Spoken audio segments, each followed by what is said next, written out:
മിൽമ പാൽ വില ഉടൻ വർദ്ധിപ്പിക്കില്ല എന്ന തീരുമാനം വില കൂട്ടുന്നത് പഠിക്കാൻ വിദഗ്ധ സമിതിയെ നിയോഗിക്കും. അടുത്ത ബോർഡ് യോഗത്തിൽ സമിതി റിപ്പോർട്ട് സമർപ്പിക്കും. റിപ്പോർട്ടിന്റെ അടിസ്ഥാനത്തിലാകും തുടർ നടപടികൾ. വിപണിയിൽ തിരിച്ചടി ഉണ്ടാകാതെ കർഷകരെ സഹായിക്കുക എന്നതാണ് നിലപാടെന്ന് മിൽമ ചെയർമാൻ KS മണി പറഞ്ഞു. അപ്പോൾ ക്ഷീര കർഷകരെ സഹായിക്കുക എന്നുള്ളതിൽ ഞങ്ങൾക്ക് സന്തോഷമുള്ളൂ. കാരണം അതിനകത്ത് രണ്ടഭിപ്രായം ആർക്കുമില്ല. നമ്മളൊരു 5 അംഗ കമ്മിറ്റിയെ ഇപ്പോൾ നിയോഗിച്ചിട്ടുണ്ട്.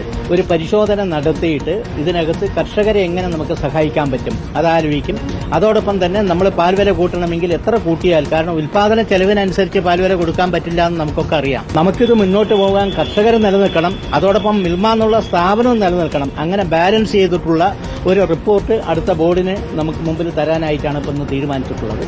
മിക്കവാറും നമുക്ക് ആ റിപ്പോർട്ടിന്റെ അടിസ്ഥാനത്തിൽ ഉചിതമായ തീരുമാനമെടുത്ത് മുന്നോട്ട് പോകാൻ കഴിയും. വിവരങ്ങളുമായി സുനിഷ അയലൂർ നമുക്കൊപ്പം ചേരുന്നു. Good evening Sunisha Ayalur. ചായയുടെ സമയമായപ്പോഴേക്കും നല്ല ഒരു വാർത്തയാണ്. ഉടനെ മിൽമ പാലിന്റെ വില കൂടുന്നില്ല, പക്ഷേ കൂട്ടാതിരിക്കില്ല എന്ന ഒരു കാര്യം കൂടിയുണ്ടല്ലേ?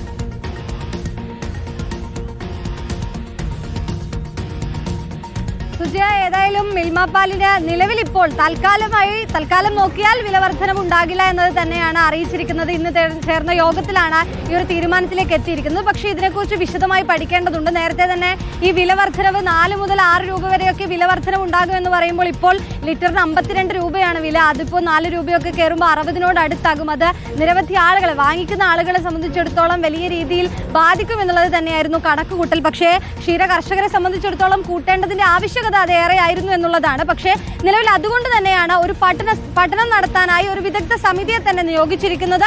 5 അംഗ സമിതി ഈ വിഷയത്തെക്കുറിച്ച് പഠിച്ച് അടുത്ത ബോർഡ് മീറ്റിംഗിനുള്ളിൽ തന്നെ റിപ്പോർട്ട് സമർപ്പിക്കാനാണ് ഇപ്പോൾ അറിയിച്ചിരിക്കുന്നത്. അങ്ങനെയെങ്കിൽ ആ റിപ്പോർട്ടിന്റെ അടിസ്ഥാനത്തിലായിരിക്കും അടുത്ത തീരുമാനമെടുക്കുക. പ്രധാനമായും ക്ഷീരകർഷകരെ ബുദ്ധിമുട്ടിലാകാതിരിക്കാൻ ഏതൊക്കെ തരത്തിൽ മാറ്റങ്ങൾ വരുത്താമെന്നുള്ളതാണ്.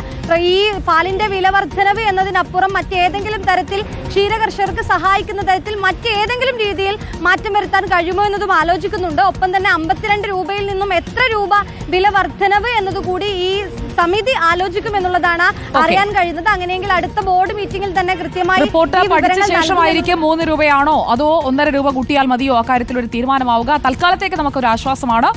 ഇന്നിപ്പോൾ എന്തായാലും വില കൂട്ടാൻ പോകുന്നില്ല. ഇതേക്കുറിച്ച് പഠനമൊക്കെ നടക്കട്ടെ എന്നതാണ് തീരുമാനം.